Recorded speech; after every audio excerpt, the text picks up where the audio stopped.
This event is on Modern Loss Handbook with Rebecca Soffer and Stacy London. Today we've hosted 32 events throughout the museum with 85 speakers and had 72 author signings. We do have two final events tonight, one on Kosher Soul with Michael Twitty and Jane Ziegelman, and the other on the human-divine relationship with Joy Layden and Greg Borowitz, both starting at 7:15 p.m. And then next time you're here, we encourage you to check out our exhibitions, The Holocaust, What He Can Do, as well as Survivors, Faces of Life After the Holocaust, which includes photographs by Martin Scholler. And then you can also pick up holiday gifts and books in our museum shop following the talk. And we are encouraging mask wearing in the museum today. We have extras up here, and we hope that you'll share your feedback with us on our post-festival survey, which will be in your inboxes tomorrow. This program is made possible in part by support from the Battery Park City Authority and your donations, so thank you very much. And now I'm glad to introduce you to our two speakers for today. No, you're good. Rebecca Rebecca Soffer is the co-founder of Modern Loss, which offers creative, meaningful, and encouraging content in global community addressing the long arc of grief. She is also the author of the best-selling The Modern Loss Handbook, an interactive guide to moving through grief and building your resilience, and the co-author of Modern Loss, Candid Conversations About Grief, Beginner's Welcome, which the strategist named the best book on loss for a younger generation. She's been featured across media, including CBS Morning, CBS Sunday Morning, NPR, New York One, MSNBC, CNN, and CTV, and her writing has appeared on outlets such as the New York Times, Time, Mary Claire, and NBC Think. She's an original producer for the Peabody Award-winning The Colbert Report and a graduate of the Columbia University Graduate School of Journalism. Stacy London is one of America's foremost style experts. In 2021, she became the founder and CEO of the State of Menopause, a holistic product line for women which addresses the symptoms associated with menopause and perimenopause. In this new phase of her career, London is doing what she has done her entire career as a stylist: help people from suffering silently raise their confidence and self-esteem by alleviating external symptoms and removing the shame that surrounds them.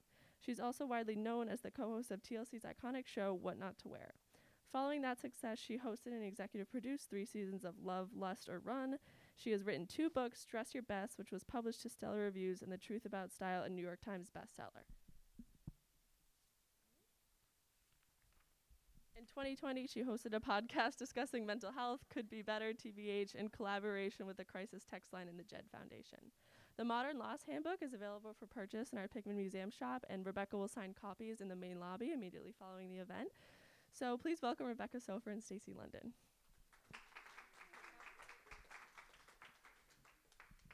It really does feel like we should make a circle. I know. This on? Okay. Do we need this? Can you not do it? Oh, maybe for the recording. For the recording. Yeah. Okay. For the recording. Because we're not soft spoken. I have notes, just to be clear. And this is the Modern Loss Handbook for all of you who may not have seen it yet. It is an incredibly interactive and wonderful guide through grief. So, Rebecca, one of the things that I wanted to talk about is that we met through the list, which Glynis McNichol was one of the co-founders of. And I have to say, I feel like I met you pretty soon after you launched Modern Loss. It was like, it might have even been like right beforehand when I was planning it, because I remember being very pregnant. Right. And I launched the site like 2 weeks before I gave birth, when I was 4 centimeters dilated. Yeah, and perfect. And when you're a woman and you remember that. So yeah. People were like, so when did you start it? I'm like, when I was 4 centimeters dilated. But you and I met, it was like the summer, because we met at Norwood.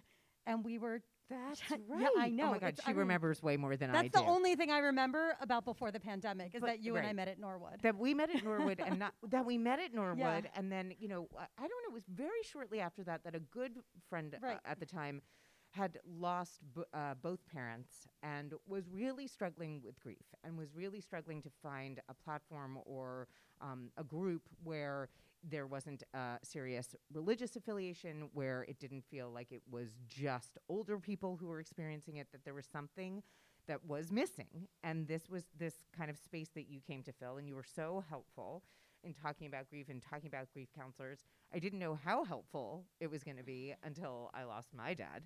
But in between that time, Rebecca has taught me so much, and we went jumpsuit shopping. I know that's when we did our whole kind of like best grief counselor. Yes, and desperation. But meanwhile, she looked amazing in the jumpsuit.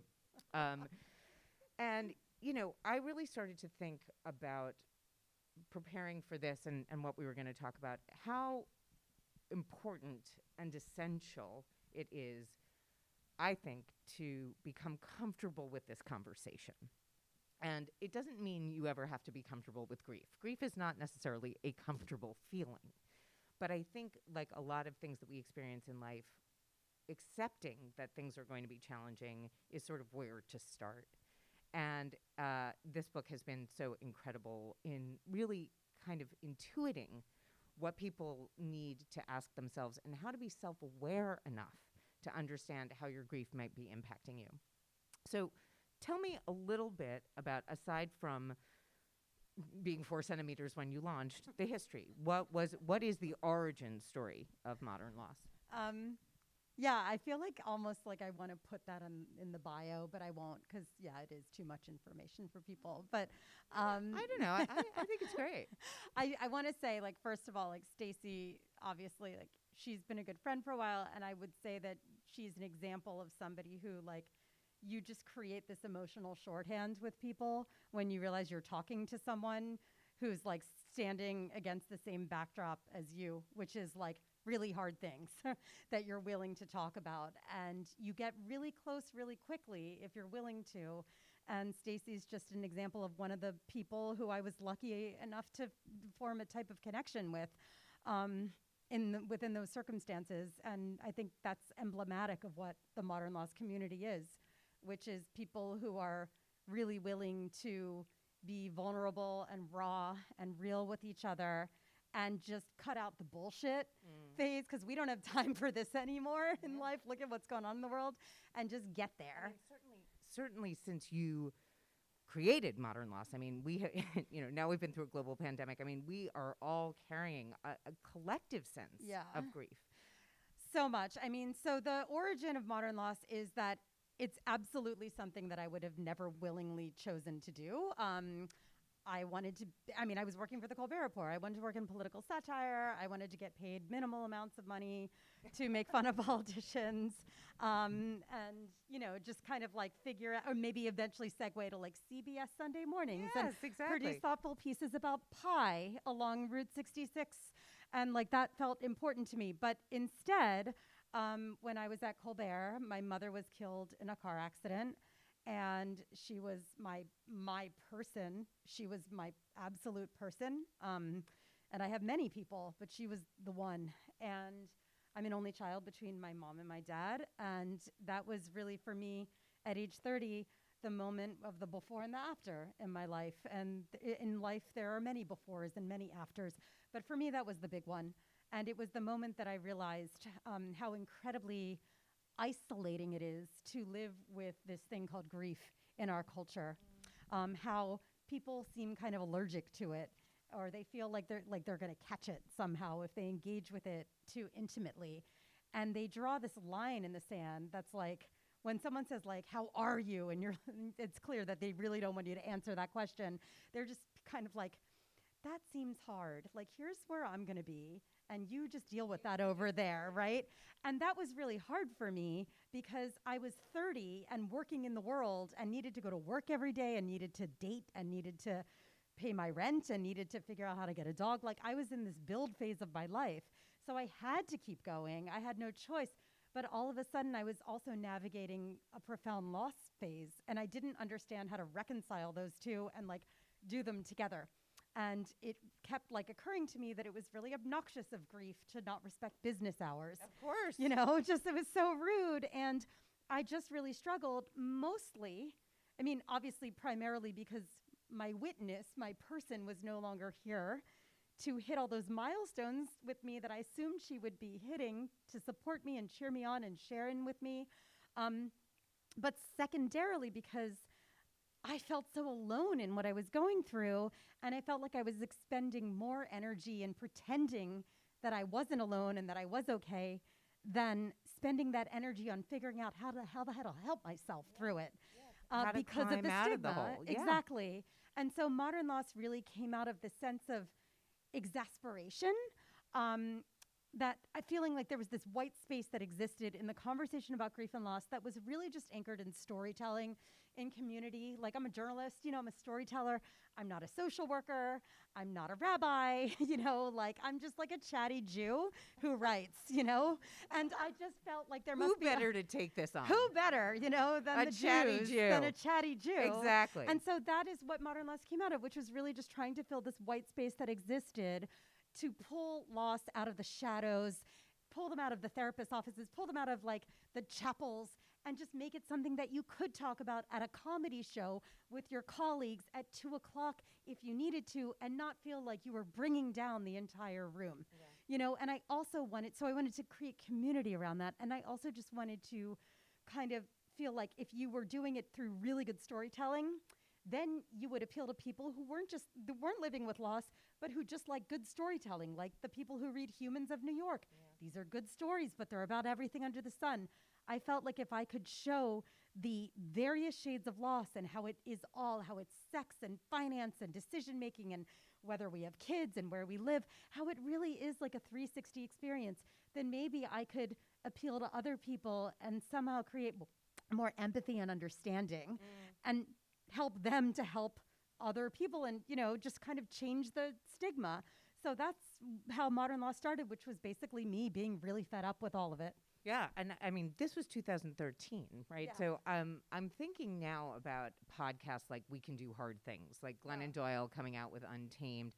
Not that this is like a complete parallel, but there seems to be, Brené Brown, there seems to be more of a, not confessional culture, but this idea that we can talk about things that make us vulnerable. Have you seen this discourse change over time? Have you felt it significantly? I have, and I feel like we still have a long way to come because I've realized that I'm very underwhelmed by society in the last year. Yeah. I mean, let's be honest. Yeah. Like, I used to say in talks, I'm like, I have a lot of hope in humanity, and like people aren't awful.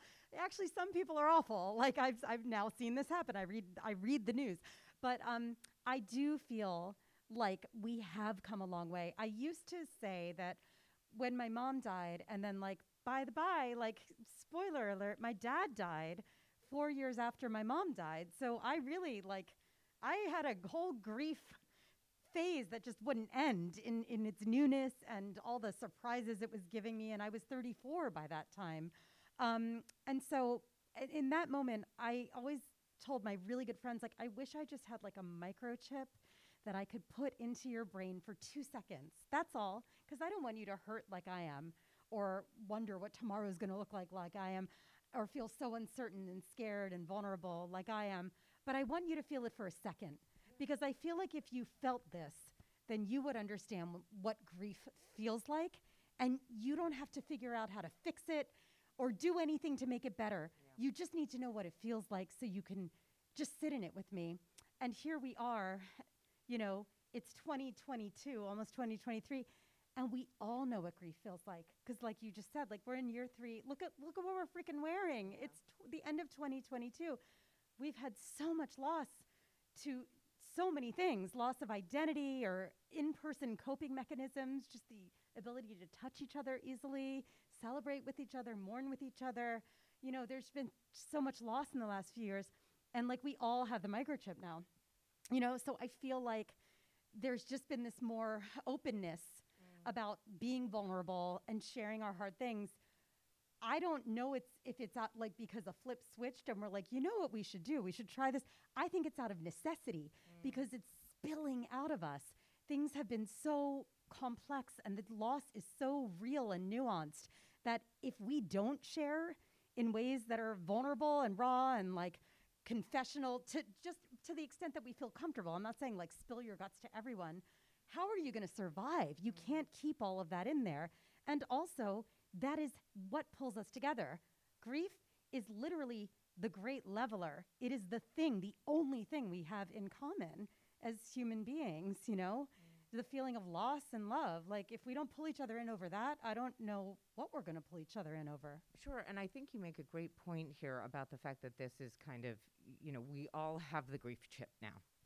I found it really interesting that for all of the ways that grief and love can pull us together, there are so many things about grief that are so nuanced. It's almost like bio-individuality, right? Like, I didn't know after my father died what to expect at all. I didn't know what I was feeling when I was feeling it. I felt so disconnected and isolated. And it wasn't that I didn't have great people to talk to.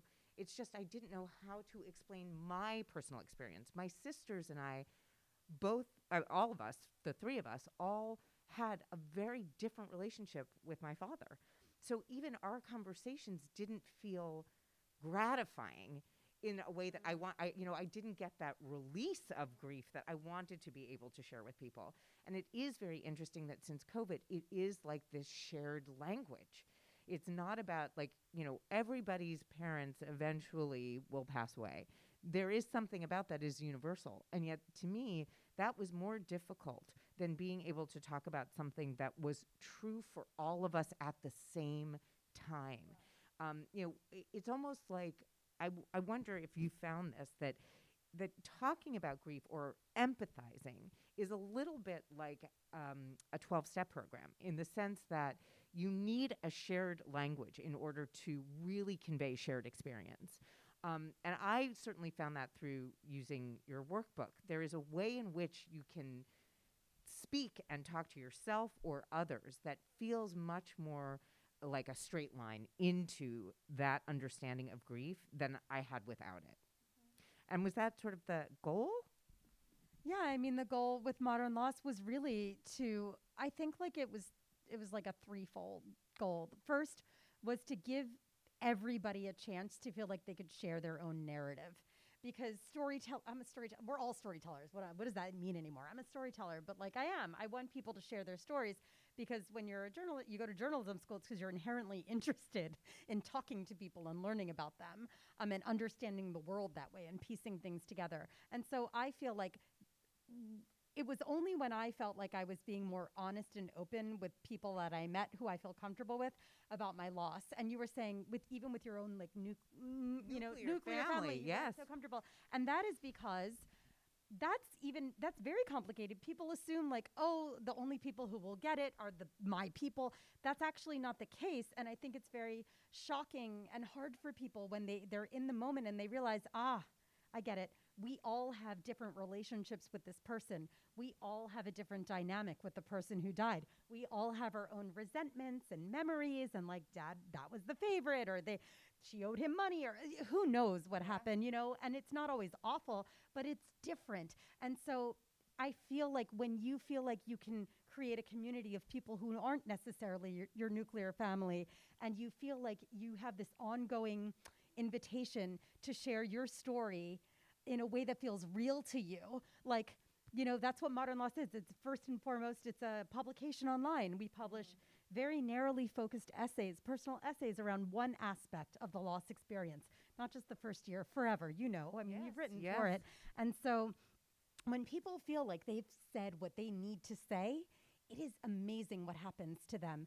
They feel like they're not now Jane whose husband died. They're Jane who's saying what she wants to say about, hey, I know like I'm like Jane whose husband died, but hey, I really wanted to tell you like what I did with the insurance money when, I got it. I bought myself this because of this. Or like, hey, I want to tell you how like I make decisions differently because of the miscarriage that I had. I want you to know this about me. And it is amazing to see what happens in a person when they realize that when they stand in their own story, they can do it with the people closest to them in a lot better way. And that means standing up for themselves at work, because we do a crappy job in this country of supporting people like that, standing up for themselves with friends, in social situations, in intimate relationships. And so that's like the initial point. The second goal is to just really, pull other people out of their isolation. Someone who's reading this online magazine at like 3 a.m. and like I'm literally just I don't even know where Dubuque is, but I always use it's like I like since I'm like 7, I'm like Dubuque, like I still don't even know where it is. Like if you're in Dubuque and you're like, God, I'm so lonely, and like your mom died or your partner died, and you find this online hub, it's pulling you out of your isolation. It's giving you real examples that you are not the only one in this. Like you are not alone in this. Grief is very individual, but it doesn't have to be so isolating. That's what I believe. And so the third goal is, like I said earlier, to just create greater empathy and understanding in the world, because when we really understand what it feels like, what grief and loss really feel like, and I also think that we don't have to have a death loss to understand what grief feels like. We just have to imagine the hardest thing that we've ever been through that made us feel scared or uncertain and like doubting and vulnerable and raw. Then we can really understand what someone's going through. And maybe that will push us to say, lobby for something, lobby for bereavement leave, or like change within your organization or whatnot. So we're just trying to kind of like move the needle on everything. Yeah, I mean, I think, there is also this idea, the human condition. We want to be seen. We want to be heard and understood. And, coming to that in a way that feels authentic to you can be very hard, considering there is so much stigma around this topic. And just what you're saying, this is about loss, not just grief. And that doesn't necessarily mean the loss of a person. That could mean the loss of a job. It could mean the loss of all sorts of things that we do have in terms of the human condition shared experience in. Can I say something about that? That you literally said the nut of it, which is all we really want when we're in our lowest is to feel acknowledged and seen. And that's the message that that's like the basest message that we're trying to promote, which is like, just imagine you work like, you work your ass off on something at work and like you turn it in, you give up time with your kids or your partner or whatever, and you turn it at like midnight on a Sunday, and your boss is just like, oh, hey, got it. Not like, oh my God, thank you so much. You must have really worked hard on this. I appreciate what you did. You feel so you feel so resentful, and you feel invisible, and you're like, my God, like if they only could just acknowledge that I gave up something or this was hard for me, that would make me feel a lot better about doing it. So just imagine what it feels like if you're grieving and the people around you are not acknowledging you. They're not trying to make things easier at work, or they're not trying to make things easier in your friend circle because they just miss the old you. And they're saying, oh, just be grateful, or, oh, it takes a year, and they're putting a timeline on it. That's not seeing you in your hard thing. That's really just like negating it all. And so that is all people want. And like, people always ask, like, what's the perfect thing to say? It's really just that you're not supposed to fix anyone's pain. You're just supposed to see them in it and acknowledge that it's really real. Shitty. Yeah. That's all, Yeah. I mean, for me, it was an incredible equalizer in terms of empathy for a past relationship that I had that I couldn't understand. Very complicated relationship with his mom, right? And when she died, it was, I didn't know him well enough to understand what grief was doing to him or how he was behaving. And then when I lost my father, it was this aha moment. And I don't know that that's always true for people, but I had this like, oh my God, of course. I felt so sorry for him, and I felt so sorry for myself for that past relationship, because we had no tools, none whatsoever, to deal with that grief on the terms that he was having it. And I kept pushing, like, what's wrong? Like, how do we get past it? How do we get past it? Not understanding grief at all, or the way that it was going to affect, like, every interaction, not just the ones he was having with me. And it's a shame, and it's not your fault. It's our fault because we don't normalize it. That's all I'm trying to do is normalize it. Absolutely. You shouldn't have to have your dad die for you to be able to like somehow provide some meaningful support to a partner and wanting to provide that meaningful support. Sorry to interrupt you there. Wanting to provide that meaningful support and not having that meaningful support being acknowledged. Yeah. So that was like the part of the grief that I couldn't understand. I was like, I'm trying to be here. I'm trying to be here for you. Why aren't I getting acknowledgement? When he actually was so embarrassed that he didn't want to talk about his grief. And I didn't understand that, right? And also just that need for acknowledgement, again, can go in the wrong direction, because my need for acknowledgement was not helping him in any way, even though I was trying to be helpful, right? So I want to get into some of the things that are specific to this book. And you talk about dispelling the misconception of comparative grief. Can you talk a little bit about that? Sure. So, I don't even know that like comparative grief is like a psychological term. It's just like something that I write about, and then just like I boil it down and call it the Grief Olympics, which is kind of like what we do, right? Like, let's be honest. I think that it's very it's like human nature for us to do both things. Either say like, oh my God, like, I don't know what's wrong with me. I'm having the hardest time. But like it's just my dad who died 4 years ago. But like, Joan had a stillbirth. Why am I, oh my God, I have no right to struggle like this because look what she's dealing with. Or conversely, like, I had a stillbirth. I don't understand what like Stacy is so upset about. Who cares like, about her dog? Yeah, who cares about her anything? Because this, when it goes against nature and whatever. And like, we do this, and it's called the Grief Olympics, according to me. And the prize is always the same. It's the shittiest prize because there's no winning or losing in this. Like, it's all loss. And I think that like the world, the universe has enough space in it for everybody's pain. That's not like a joyful thing, but it's just a fact. Like, there's enough room for all of us to feel our pain and feel acknowledged in our pain and respected in it. And because you also don't know what anybody else is going through. Just an example, on the website, when we launched in 2013, one of our first pieces was by a woman named Lisa Grissom, who wrote about her dog dying. Now, you hear that and you're like, oh, it's just her dog. I mean, I'm a person who believes like dogs are people too, but like that's just me. Okay, I brought Ziggy to my dad's Shiva, for God's sake. And she wrote about it and you're like, oh, okay. Well, if you read the piece, she talks about how she has lupus. And it's an incredibly painful, debilitating condition. And she was 30 years old and she got Sal. And she's like, guess what? I'm alive because of Sal. Because every damn day I had to take that dog out. And he had so much energy. I had to play fetch with him and ran. He literally kept me alive. And so you never know what anyone's story is. You never know. And even if you don't know, you just have to believe that if they say it's hard, it's hard. And there's enough room for you to have your hard thing too.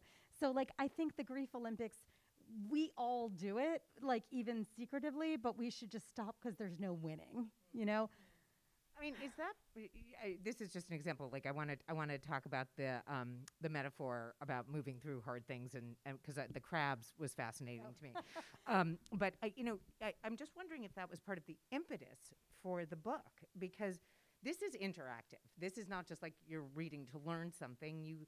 There's lots of blank spaces and things that you can answer that make it very self-reflective. What was your purpose behind this? I mean, you'd already written a book, so why? This was during the pandemic that you wrote this. Was that the impetus behind it? Yeah, it was. So I always wanted to do like an interactive guide that was less like, the first book is more literary. It's essays and it's, a collective effort. I co-authored it with Gabby, my co-founder, and then there were 40 different contributors. And then I was like, okay, now I really want to do not a how-to, because I don't know how the hell to do your grief, but I want to do a hey. Here's all the stuff I've learned about all these different things about living with loss or across the long term, and I want you to engage with it, because what everyone really is looking for is an invitation to engage with it, not just listen to me and you talking, but to share their stories too and try things out and mess up and try again, right? And so I wanted to do this, and I almost sold the book like the fall before COVID, and it just didn't. It was like with a company called Knock Knock, and they just like, it didn't work out because they're like, oh, we're not expanding our product line. And I was kind of heartbroken because I was like, oh, that's the perfect place for it. But then I was like, it is what it is. Then COVID happened, and all of a sudden, Modern Loss went from being like a publication and then me like giving talks to like, we grew like hundreds of percent over the course of the first few months of COVID around the world, because so many people were reeling from not just like a new loss, but older losses that they were struggling with, because they were ripped away from their day-to-day life. They were stuck at home with their one or two people or alone and their thoughts, and they couldn't access these coping mechanisms that they had carefully developed over the years, like, I don't know, going to work or like going to like Barry's boot camp, which sounds like torture to me, but whatever, or just like going to the bodega, getting that weekly manicure, or just that walk or that drink, that brunch that you hang your sanity on when you're having a hard week. Couldn't go to the therapist, couldn't go to a wedding, had to give up all travel plans. That's a lot to lose. It's a lot to lose. So our audience exploded. But at the same time, I was reeling just like everybody else. Like my youngest son had turned 3. Glynis was at the birthday party. We're convinced it was a super spreader event. March 7th, 2020 at Kidville. Oh, God. Let's be honest. Sorry, New York, for that. But like I had a 5-year-old, and my husband had COVID the very first week, and then my son was in the hospital with COVID, and I was like, what the fuck is going on? And I had to maintain this community while also try to like really not lose it. And I finally was like, okay, I can't answer all these DMs from all these new readers saying, can you help me? Do you have a recommendation? Is there a certain therapist? Blah, blah, blah. So I pivoted Modern Loss community all online. I started these virtual events on Zoom, therapist-led sessions, author-led sessions, practitioner-led sessions, even like a primal scream session. We had like a rage baking session from Culinary Institute Master Chef.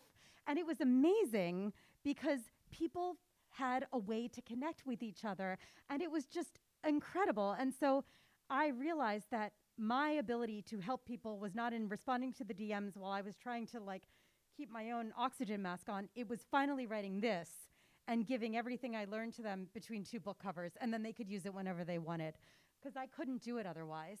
And so that is when I decided, like, this is the time to write this book. It's not like I'm going anywhere, because I did for 2 years. And I wrote the proposal and I sold it within 3 days, the week of the George Floyd protests, which was, I'll never forget that, because I was like, how can I ever be even somewhat funny about grief? And then I kept remembering I didn't think I could be funny about grief the day my mom died. And so everything has its time across the long arc. And I just knew I had something to say. And I think that I'm really proud of this book because I wrote it really not to sound dramatic, but that first winter of COVID was dramatic. We had January 6th. We had elections. We didn't have vaccines. We were doing Zoom school. It was messed up. And so I was in my little guest room in Western Massachusetts where we were, and it was getting dark at like 10:30 in the morning in the winter, and I would just sit there and just get it out. And I remember turning in like sections of the book, and I just felt so grateful to like A, have a book deal, B, have like a mandate, have a deadline to put all this stuff that was in my head, and C, I kept imagining this community out there that like, I'm not like the end all be all like grief person, but I do run a community that is thousands and thousands of people. Like I just checked, our Instagram reached 4 million people worldwide last month, which is I never in a million years thought it would be something like that. And so I wanted to share ways to stay connected to your person, stay connected to yourself, and stay connected to the world around you. And I knew I had something to say about that, and also not just from my experience, but from the experience of all these community members who have shared their stories, pulling in their examples, and also from all these amazing experts and psychologists and therapists and mental health practitioners who I've been really lucky to build meaningful relationships with over the course of the last several years. So everybody's stuff is in this book, and it's divided into those 3 sections because I really believe that when you really not master, but when you keep trying to practice those 3 goals, staying connected to your person, to yourself, and to the world around you, that is when you really do feel like you're teasing some sort of meaning and richness out of your life in the wake of a really hard thing. And not like, oh, we've got this. Like, I'm not real Glenn, oh, we can do hard things. Like, oh, we got this. Right. Like, it's always going to suck, of course. But you shouldn't suffer. I don't believe that. I don't believe you should suffer living with loss. I believe you have every right and a mandate to live as joyfully as you possibly can in this mixed bag of emotions that is life. And so I wanted to help you figure out how to do it for yourself. So let's talk about the crabs. Because you just said, we were talking about we can do hard things. Talk about this metaphor a little bit. Because I do think you are very clear on some of these mandates. Like just in your description, we'll talk about this, just in your description, it made me go, aha, like and also this wonderful idea of more than one thing can be true at a time. Yes. And you can actually maintain or at least try to kind of create connections with your person and yourself and the world, and still recognize that there is a huge hole where somebody was. Yeah, I think that I would hope that, especially in the last few years, in many different ways, we're moving very much toward an awareness that things are not binary. Like, it's just like in many ways of identity and life experiences, things are not black and white. That there are many different shades of gray. Some are lighter, some are darker. And so the crabs are, there's a piece at the beginning of the book, which basically is like me strongly suggesting that you consider this before you dive into the book.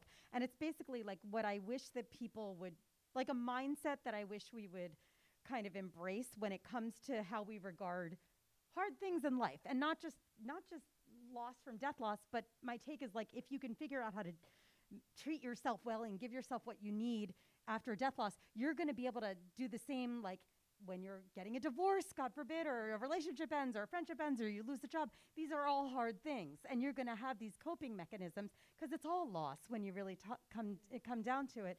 And so I think that, you know, obviously you all know that in obituaries, it's like, oh, like, you know, like Don lost his long battle with cancer. Like he fought hard. He was a real soldier, you know, but in the end, cancer won.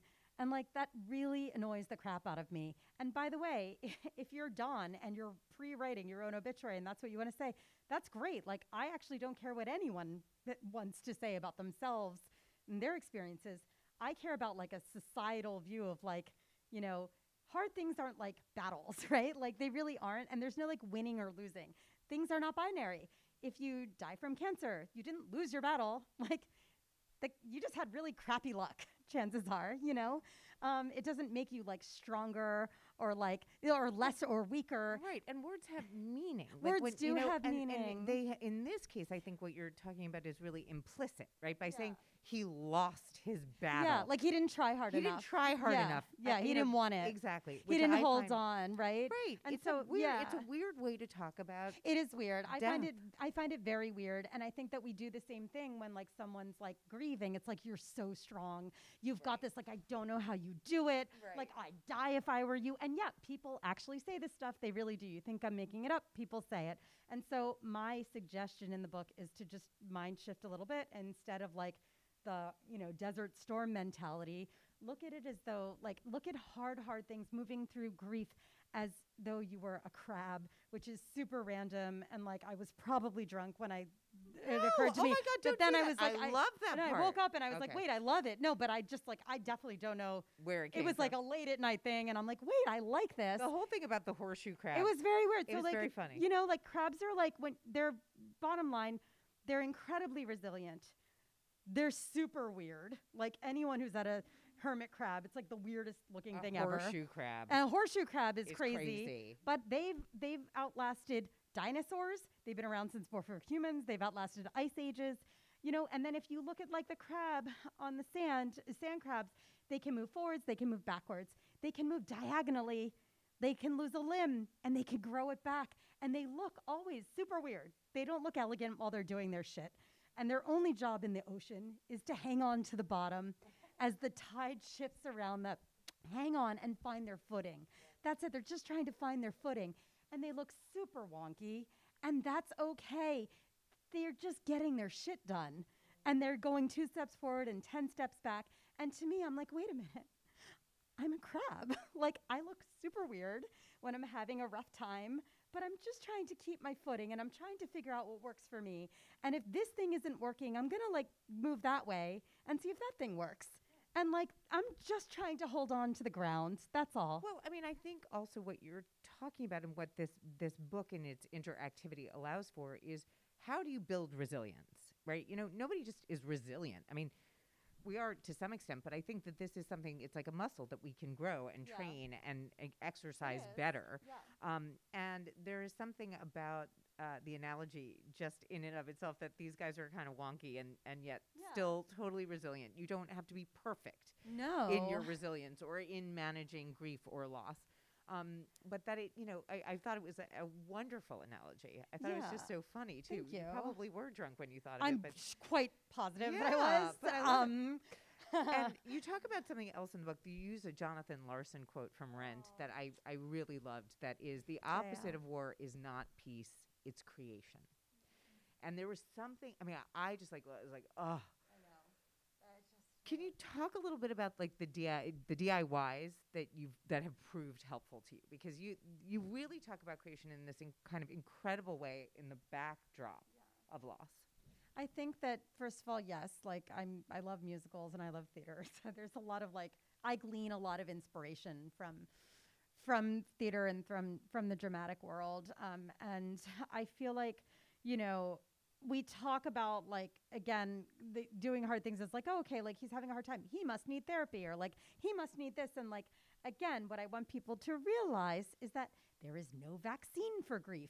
There is no prescription that will fix it. There is no step by step, even the Elizabeth Kubler-Ross stages of grief. What people don't understand is that those were meant for people who are dying, not for people who are grieving a death loss. But we like simplifying things in this culture. We sure do. We do. We like fixing things. We like being good little students. Yes.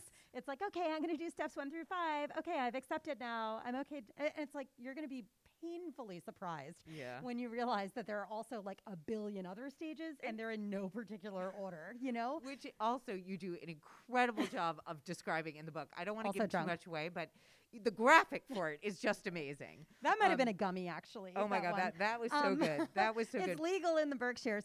So it's legal in New York now too. But it wasn't at the time. Not at the time. Okay. But you had asked about the Jonathan Larson, the DIY creation. So because there is no prescription, there is no one way to do this, and because I'm not telling you this is what you need to do, because I don't know what you need to do, I say, like you say, resilience is something that it can get stronger. If you don't practice it, it atrophies. That is the way a muscle is. And you're not born with a set amount of it. It's not, I think I read, it's not like male pattern baldness or whether cilantro tastes like soap. This is a very dynamic thing that lives within you because you're alive, right? And it's nurture, right? I mean, you've got everything around you to either utilize or not. Absolutely. And so the DIYs are outside of the world of traditional therapy, which I do talk about because I'm a huge believer in grief therapy, because I think every person should try it out. Maybe it doesn't last forever, but everyone should try it out. But the DIYs are different tools that you can develop and you can try out. And not one of them is going to be the end all be all the time, but each one can be very helpful to have in your back pocket so that in a moment you figure out what things will work for you during certain situations, right? And so I do talk about the art of destruction. Sorry, but it's amazing. The plate smashing? Yeah. Genius. We can go to Hell's Kitchen later tonight if you want. There's a place, I can't remember what it's called, but you can literally buy an old Oki Data printer and smash the crap out of it in Hell's Kitchen. And guess what? That feels amazing. There's nothing wrong with that. It's better than you doing it to a person or something in your house. Go do that. It feels create destruction. Sometimes, something feels catharsis. You need it. Or maybe you need to build something, create something. And I'm not saying everyone should take up pottery. Of course, we're not all potters. We're not all basket weavers. But there are different things that you can figure out how to create. Especially the art of using your hands is a very healing exercise, because grief is something that makes us feel very impotent, there's no structure, right? And ritual, or doing things that feel good, developing a physical, activity or a hobby. And I mean, there's a lot more specific advice in the book. I'm not just go find a hobby. Go knit. Obviously do not buy the book if that's what it's like. Exactly. But if you figure out these different ways, what they give you are the ability to put a frame, even just for a few minutes, around an experience that feels very amorphous and destabilizing. And it allows you to feel stabilized, if even for just while you're doing that thing. And so I talk about music therapy, about building different harnessing music, which again might sound insipid, but I couldn't listen to music for a calendar year after my mom died. I literally could not listen to music. It was sensory overload to me. And I played violin for 17 years. I couldn't handle listening to notes. And so I learned how to use music eventually to help me. And I also learned the music that would not help me and to like just put that in, as Al Gore was in the lockbox, Right. you know, and just keep that for another day. And then there's different ways of like dealing with sleep and anxiety, different mechanisms that I've learned through mindfulness techniques. There's something called dream rescripting. A lot of us struggle with awful sleep, awful dreams. I know that I had, you know, terrible nightmares about my mother's death and her accident.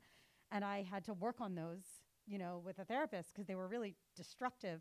And so all of these are different things that I talk about in the DIYs that really do help you feel like you're getting just a teeny bit more control with each step. You're never going to have all the control, right? but just some structure. But you know, I love. It's funny to hear you. What's the word I'm looking for? Like almost justify what you're talking about, because it is. There's no justification here. Like to me, there's no like. I'm not telling you what to do. You don't need the caveat, because when you read the book, you'll see the list of things is exhaustive in terms of ways in which we can cope with loss and grief. And even if it's it's probably an infinite list of things that you'll probably be able to do another bunch of activity books. But this idea that it's never about you, and I feel very strongly that you never do this in the book. You only suggest. You never say this is the end all be all. Yeah. You never say, and to me, part of the reason that felt so good was because I felt like, oh, it's mine to morph into what I want. If it's knitting, that's what I get to do. But, there's enough structure in the book that I feel like all of those activities felt like you were talking just to me. Yeah, I mean, I literally always say, like, one thing that is the end all be all, which is don't hurt yourself, don't hurt anyone else. Right. As long as you're not doing that, who the hell cares what you're doing? Who cares if you're dating a month after your husband dies? If that's what somehow feels good to you, as long as it's not hurting you, right. Who cares? You got to shut out the noise. And I'm saying that as like the friend in your ear in a world full of people who are not your friends, who are trying to tell you how you should grieve because that makes them comfortable. Yes, of course. And I want to talk a little bit about that and sort of other people. You talk a lot about platitudes around grief, what not to say and what to say. Mm-hmm. Can you talk a little bit about that? Because I feel like this is where everybody puts their foot in it the first time. Right. What not to say is, that could be a show. It could right? be. What not to say. It could literally feels be like, yeah. it feels what not like to wear. What not like to wear. It's the addendum to what not to I wear. already is see just it. It's what like not to what say. not to wear, and then I see it crossed out in the animation, and then you just say, and then you're the co-host. And I'm like the special guest sometimes, and then it's a hit on you like gotta be the co-host the streaming too. service of your choice. Exactly. There you go. Not Peacock because I still haven't sprung for that one. But I just can't do it. It's funny because like even in this, like what not to say, you know there are also you do sad libs in the book, and you do crying in public, the bingo edition. Like you've already created a sense of lightness and humor even to the hard stuff. Yeah, I mean, because I think again, like we are trained to serve platitudes to people. Again, not your fault, not our fault. It's not. But it is our fault if we don't hear the message that I'm saying, which is we are trained to do this, and it literally never helps. So do you want to change the way you provide, support to friends, acquaintances, colleagues who are going through the shit? Because guess what? That person will eventually be you. And it's a lot nicer to know that you're providing meaningful support to them and they know that what that feels like, what that looks like. And then if it comes back to you, you might be surrounded by people who know what to do, So even if you have to look at it in a selfish way, I don't care. Sure, do that. But what you should always say, like people always ask, like, what is the perfect thing to say? And it's like, well, I say, look, there are a lot of things not to say. And I know that sounds very negative, but the good news is that you don't have to say the perfect thing. And if you don't know what to say, that is the perfect thing. You say, I wish I knew the perfect thing to say. Like, Stacy, oh my God, your dad died. I saw on Facebook. I wish I knew the perfect thing to say. This looks really hard. Like, it looks like it's really, really big loss. And I'm so sorry this is happening to you and that you have to deal with this. And I feel like I'm not great at this stuff, but I want to learn. Or I'm here. I want to talk to you. I want to get dinner with you.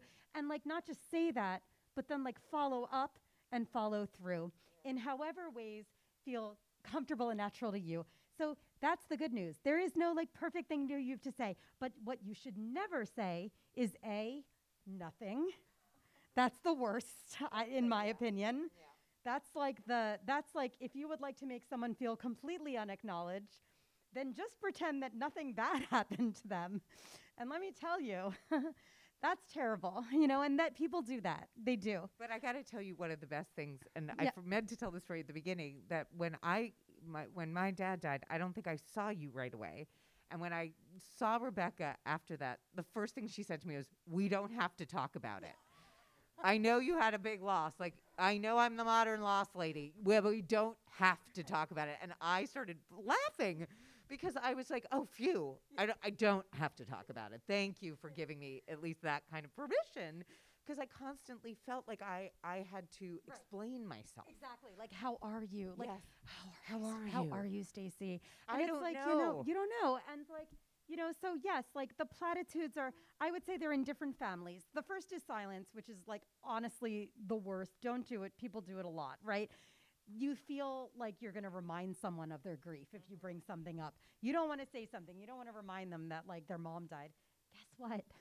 Like they know, they remember. They know. You're not going to upset them. The worst thing that can happen is they say, "Hey, I don't feel like talking about it," like I offered to Stacy. What's the worst that can happen? They don't want to talk about it, right?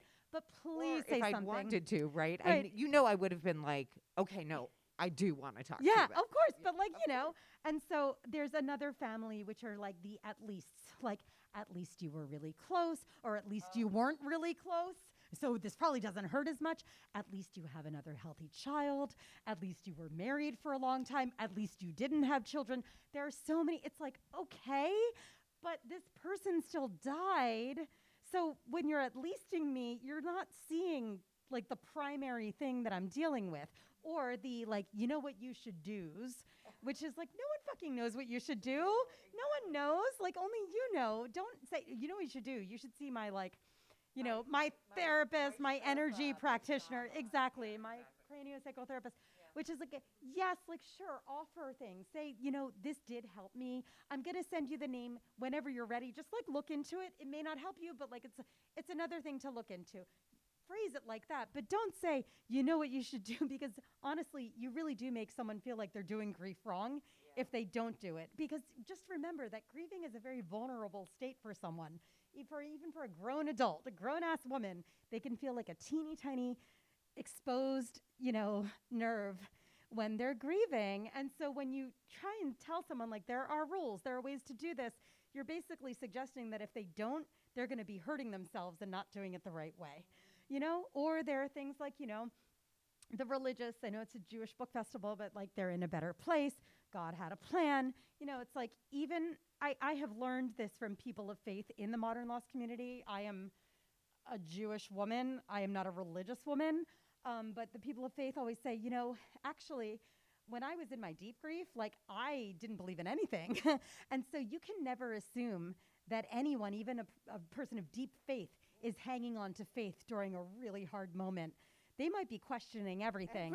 So it's important to not put your beliefs on them, And so, there's just so many. Also, just to be clear, that's why this book is so great, even if you haven't experienced loss or grief, because it does actually educate you about how you are going to be able to treat other people well in their time of need. So there were so many great things about the book, and I'm so excited that you're signing them after this. So for the last question before we start taking questions from the audience, what do you think is the ultimate goal of learning to live with loss? Oh my. I honestly think the ultimate goal is those three goals that I talked about earlier, which really are like to figure out how to stay connected to your person, because I do think that people don't bring it up, or you may not, we're in the holiday season, a lot of us are feeling extra sensitive on top of, it's like the merry and bright season. You're like, okay, like really is like not my favorite time of year, like it's not all merry and bright. A lot of us are missing people. Even the metaphorical chair that's empty around the table, we know who's missing, and we miss them, and it's hard, and it's painful, and so we wait for people to bring them up, but a lot of people won't, and so you have to figure out ways to stay connected to your person, and that's not fair. The world, as you say, should intuit exactly what you need, at least your friends or your family, but they can't always because they're dealing with their own stuff too. And so instead of getting mad at them, do not stand on ceremony. Figure out how to stay connected to, figure out how to, bring up someone's name at a gathering or create a ritual that's not, religious. I'm talking about, really creative ways. Like my friend Amanda Johns, who started a holiday on her dad's birthday called the annual Dave Johns Memorial Big Mac Day, which is coming up actually in a few days. It's my favorite day of the year. It's her dad's birthday. He died when we were in college. It was gut-wrenching for her. They were best friends. For years, his birthday was very painful for her, and she just ignored it because also it was in the throes of Christmas. She's a total shiksa from Ohio, too. So she's very Christmassy family. And she finally was I'm so sick of dreading this. It's doing a number on me. I am not enjoying what this is doing to me. And so she sent an email out, and she's like, my dad was born December, 12th, 13th, and he loved a Big Mac and a Bombay Sapphire. And I would just if you guys could just get the crappiest, most indulgent thing that you want on that day and tell me what it was and think about Dave. Just say happy birthday to Dave when you're enjoying it or thank him for that. And so fast forward, she started this 10 years ago. It's now this whole internet thing where we're always oh my God, when is it coming? And she posts it, we're yes. And it's this invitation to do something really indulgent for ourselves, almost we're giving ourselves permission, but we're doing it in the name of this person who I will never meet. But now I kind of feel I know Dave, he's a cool dude who wants me to have the nachos. And I'm doing it for Amanda, for his daughter. And she feels she has this community around her, even if it's in just us posting photos of the Taco Bell. Awesome. So it's just an example of staying connected to your person. You don't have to create a holiday, but there are many ways to do this. Ways to stay connected to yourself, figure out how to get better sleep, figure out how to deal with anxiety, figure out how to deal with feelings of anger and hatred because you deserve it. Figure out how to find joyful moments and hold on to them and laugh and embrace the gallows humor. Because I promise you'll still feel crappy. So just embrace. Yeah, exactly. You don't feel guilty about laughing. Yeah, just hold on to those moments, And then finally figure out how you can exist in the world living with loss. How can you still maintain your career, move forward in your career, move forward in your social life, in your friendships, draw boundaries that you need to because people suck sometimes. Figure out if maybe some friendships have reached their expiration date, even temporarily or permanently, who knows? Grief is a real wake-up call for people, and I think the beauty of it is that it kind of cuts the bullshit for a lot of us. Yeah. And I'm not saying, and this is the lovely, no, I want my parents back, but they're not coming back. And so this is what it is, and so I'm going to embrace the lessons that I do have, the opportunities that I do have to create really intimate connections with people and treat myself better and have a stronger bullshit filter and know what I need. These are the lessons that grief have taught me. And I'm not saying I'm living my best life ever, but I'm certainly living a hell of a lot better life than I thought I ever would in those early days. And it's because of all of this. And now I think the great news is that you don't have to answer DMs because you wrote the book that everybody can use instead of DMing you every 5 minutes when something goes wrong. And that, I guess, is sort of the issue with starting something like this.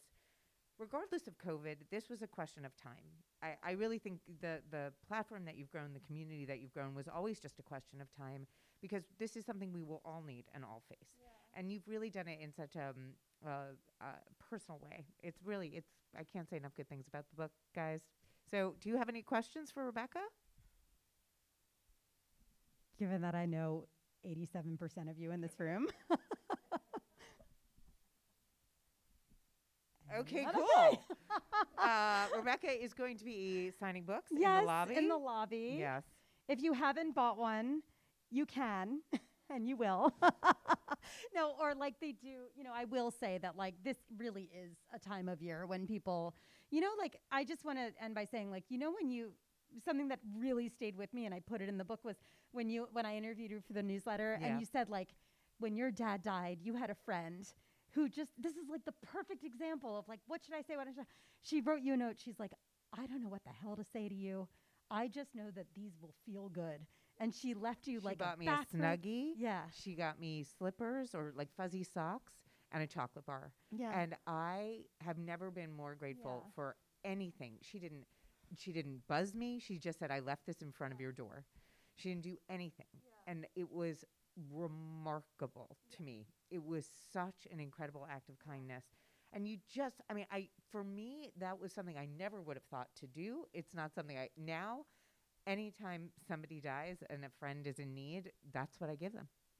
Yeah. And it's like that, the same way with the Big Mac tradition, there is something about that tactile sense of comfort. I didn't take that Snuggie off for a week. Yeah. And it felt like a big hug from somebody who really cared. Yeah. I mean, my mom's bathrobe, like confession time, I have not washed it. She died in 2006. Yeah. And I still wrap it around me. Yeah. And there's still like a unused Kleenex in the unused. It was always Kleenex in the pocket. And it is my Linus blanket when things get really tough, i.e. last 3 years every day. So like, I mean, I have my dad's pajamas. I have all of his sweaters from his, like, when he kept sweaters from the time that I was, born. I took sweaters out of his closet that I haven't seen since I was 4. My stepmother insisted on finding his cologne. They stopped making it. She wrote to the company and said, do you have any other, supply of this cologne? She got a vial for each of us. And so we can spray it on his clothes. And it's that's like getting a big hug from Dad. There is always something to do, always. And I really do believe that pain does create connection. And it can sort of isolate you, or it can actually create connection. And I think that's really what the book helps to do. Thank you, Stacy. Thank you so much for doing this during like the high season and like coming here. And thank you guys for coming tonight. I really appreciate it. And Jewish, the inaugural Jewish Book Festival. I don't know how that's humanly possible. I know. In New York City. Possible? Sorry, like what? But here we are. Thanks for coming. Thank you. Thank you, guys.